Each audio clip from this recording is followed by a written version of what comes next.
ঋষিকেশ রয় এবং মহামান্য বিচারপতি SBN ভাট্টির বেঞ্চে কনফেডারেশন অফ স্টেট গভর্নমেন্ট এমপ্লয়িজরা যে ডিএ মামলাটি পশ্চিমবঙ্গ রাজ্য সরকারি কর্মচারীদের জন্য করেছিল, সেই মামলা যেখানে আমরা 6 বার জিতেছি, সেই মামলাটি আজ 5 নম্বর ঘরে সেটি ঢুকেছিল। শুধু তাই, সেটা ধরেছিল এবং ধরার পরে আমাদের পক্ষ থেকে সাবমিশন ছিল অত্যন্ত স্পেসিফিক যে অলরেডি রাজ্য সরকারি কর্মচারীদের যে ডিএ লিগাল রাইট সেটা এস্টাবলিশড হয়েছে এবং যেখানে এটা লিগাল রাইট এস্টাবলিশড হয়েছে সেই রাউন্ড অফ লিটিগেশনের ক্ষেত্রে সেটিকে চ্যালেঞ্জ করে, সেই অর্ডারটিকে চ্যালেঞ্জ করে কিন্তু স্টেট কোনো SLP প্রেফার করেনি।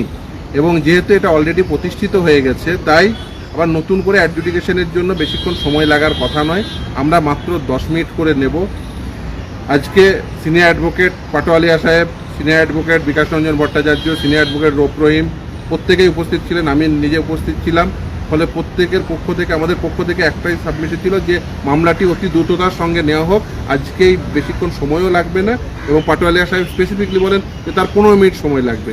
বিকাশবাবুও বলেন একই কথা, 15 মিনিট সময় লাগবে। ফলে এই যে খুব অল্প সময়ের মধ্যে, যেহেতু আজকে মামলাটি 3:20 উঠেছিল, তাই মামলাটি আজকেই যেন শোনা হয়।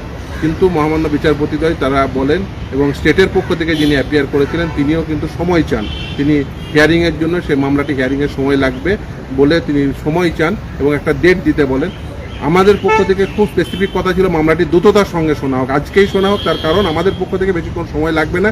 ইভেন রিটেন নোট সেটাও কিন্তু আমাদের পক্ষ থেকে দেওয়া কমপ্লিট হয়ে গেছে, সেটাও আমরা আদালতকে জানাই এবং আদালতকে বলি অতি দ্রুততার সঙ্গে শুনানি করা হোক, আজকে করা হোক বা অতি শর্ট ডেটে করা হোক।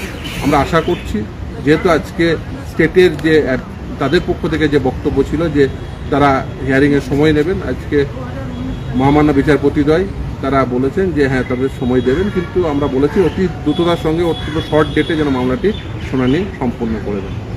রাজ্যপালের মামলাটি প্রথম কথা একটা ভিত্তিহীন মামলা। রাজ্যপাল যে মামলা করেছেন মাননীয় মুখ্যমন্ত্রীর বিরুদ্ধে এবং তার সঙ্গে 2 জন বিধায়ক এবং আমার বিরুদ্ধে যে মামলা করেছেন, সেই মামলার কোনো ভিত্তি নেই।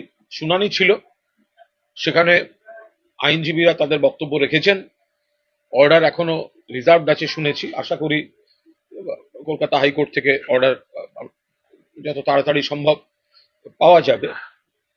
এখন মানহানি কার হয়েছে এবং কিভাবে হয়েছে এটাই তো বোঝা যাচ্ছে না।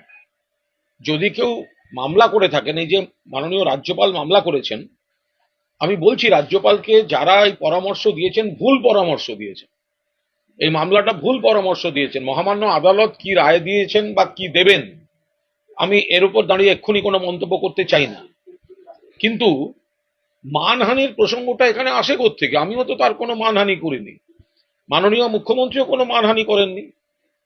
এখন যদি কোনো ব্যক্তির বিরুদ্ধে কোনো অভিযোগ থাকে, যদি ব্যক্তির বিরুদ্ধে কোনো অভিযোগ থাকে, তো সেটা যদি মুখ্যমন্ত্রী অভিযোগটা শুনে থাকেন, তিনি তো অভিযোগটা কি সেটাও বলেননি। এখানে মানহানির মামলা হয় কি করে? প্রথমত যার মানহানি হয়েছে বলে অভিযোগ, তাকে মানহানির মামলা করতে হয়। এ তো শুনেছি নাকি লোক দিয়ে মামলা হয়েছে।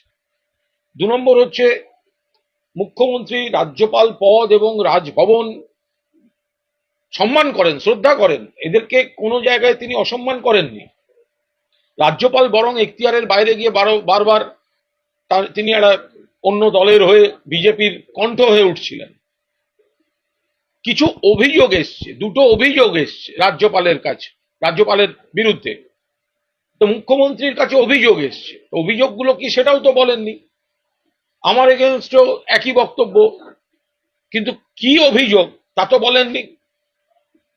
মাননীয় আইনজীবীরা লড়ছেন, তা আমি তো আমার আইনজীবী অয়ন চক্রবর্তীকে বলে রেখেছি, যদি মহামান্য হাইকোর্ট রাজ্যপালের পক্ষে রায় দিতে যান যে এটা মানহানি, তাহলে দয়া করে 24 ঘন্টা সময় চেয়ে নেবেন।